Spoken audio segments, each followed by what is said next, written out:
据时代，客家人2次移民来到花东地区。那时候都说后山有很多的土地可以开发，所以大家就跟自己的亲戚或者是好朋友一起结伴，就是一边走路一边坐车一边坐船来到的花莲。为了适应当地环境，衍生出不同于西岸的生活方式。这些独特的后山客家文化，全在花莲县客家文化会馆中完整呈现。来到我们客家文化会馆呢，可以整嘎移斗指示，所以在假日的时候，很多爸爸妈妈会带小朋友到我们客家文化会馆来整嘎移斗指示。传统客庄大多以务农为生，来到溪流多又靠海的花莲，客家先民也开始向原住民学习捕鱼技术。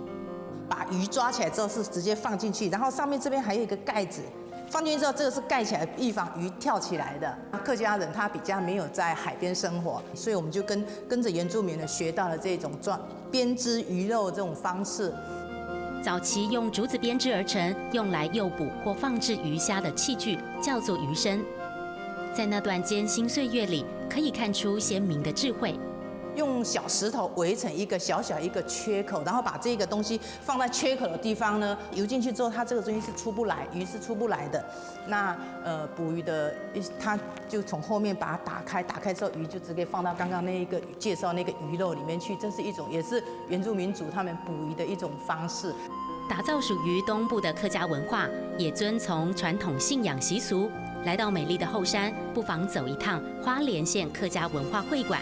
感受一下在地客庄的人文风景。上课喽！